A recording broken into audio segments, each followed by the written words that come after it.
Pernah kepikiran nggak sih, di antara tanaman liar yang sering kita cabut dan buang, mungkin ada satu yang punya kekuatan tersembunyi? Nah, hari ini kita bakal kupas tuntas rahasia di balik sebuah gulma yang ternyata luar biasa. Coba deh perhatiin gambarnya baik-baik. Pasti sering lihat kan, tanaman ini tuh ada di mana-mana. Di halaman rumah, di pinggir jalan, kadang kita lewatin gitu aja tanpa sadar. Yap, namanya anting-anting. Mungkin karena bentuk bunganya yang menjuntai ke bawah ya, kayak perhiasan. Nama kerennya Acalypha indica. Kelihatannya sih biasa aja, tapi percaya deh, cerita di baliknya itu jauh lebih besar dari penampilannya. Oke, kita mulai dari seberapa populernya tanaman ini. Saking populernya, namanya di tiap daerah bisa beda-beda loh. Lihat aja nih, ada yang manggil kucing-kucingan, akar kucing, rumput bolong-bolong, sampai daun petikan kebo. Banyaknya nama ini nunjukin kalau masyarakat kita tuh sebenarnya udah akrab banget sama tanaman ini, walaupun ya itu, seringnya dianggap gulma pengganggu. Dari semua julukan tadi, yang paling bikin penasaran mungkin akar kucing atau kucing-kucingan. Emangnya apa hubungannya sama kucing coba? Dan ini dia jawabannya. Ternyata kucing itu secara insting bakal nyari akar tanaman ini buat dimakan, fungsinya buat bantu melancarkan pencernaan mereka.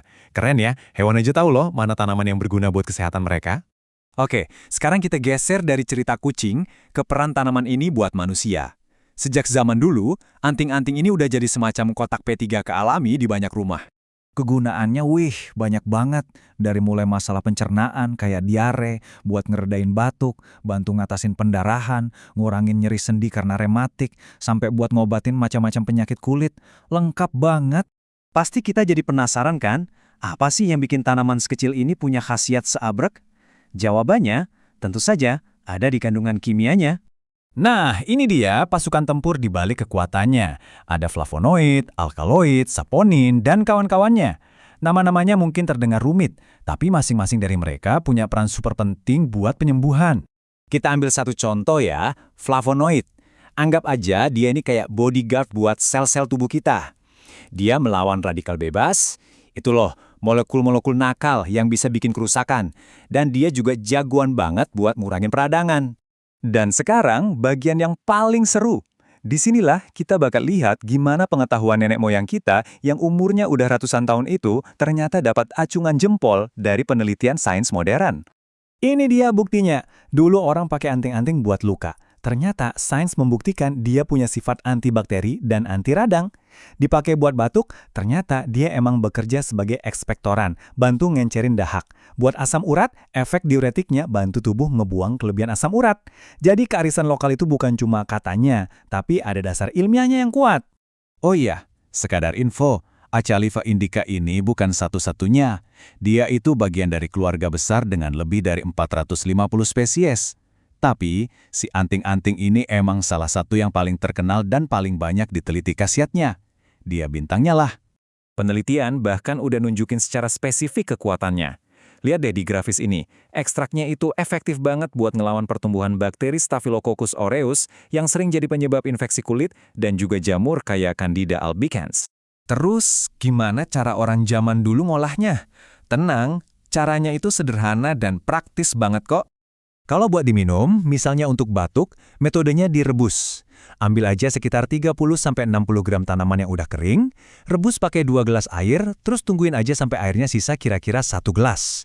Kalau udah, disaring, tunggu agak dingin, terus minum deh 2 kali sehari. Nah, kalau buat pemakaian luar, kayak buat luka atau gatel-gatel, ini jauh lebih gampang. Cuma perlu ambil tanaman yang masih segar, cuci sampai bersih, terus tumbuk sampai halus jadi kayak pasta. Udah deh, tinggal ditempelin langsung ke bagian yang bermasalah. Tapi tunggu dulu. Sehebat apapun manfaatnya, kita harus selalu ingat buat bijaksana. Karena herbal yang kuat juga butuh kehati-hatian dalam penggunaannya. Ini penting banget, tolong dicatat. Ada beberapa kelompok yang harus ekstra hati-hati, atau bahkan sebaiknya menghindari sama sekali tanpa konsultasi dokter. Siapa aja? Ibu hamil dan menyusui, orang yang mau operasi, penderita penyakit tertentu seperti gangguan hati atau ginjal, dan juga anak-anak. Jadi aturannya simple banget. Kalau ada keraguan sekecil apapun, jangan pernah coba-coba sendiri. Selalu tanyakan dulu ke dokter atau ahli herbal yang terpercaya. Pengetahuan warisan leluhur itu sangat berharga, tapi posisinya adalah sebagai pendukung, bukan pengganti saran medis profesional. Keduanya bisa banget kok jalan beriringan, asalkan kita pakainya dengan cerdas dan bijak. Jadi gimana? Kisah si anting-anting ini benar-benar membuka mata kita kan? Ini jadi bikin mikir, jangan-jangan masih banyak banget harta karun alam lainnya yang tersembunyi di sekitar kita, yang tiap hari mungkin kita lewati atau bahkan kita anggap pengganggu. Siapa tahu,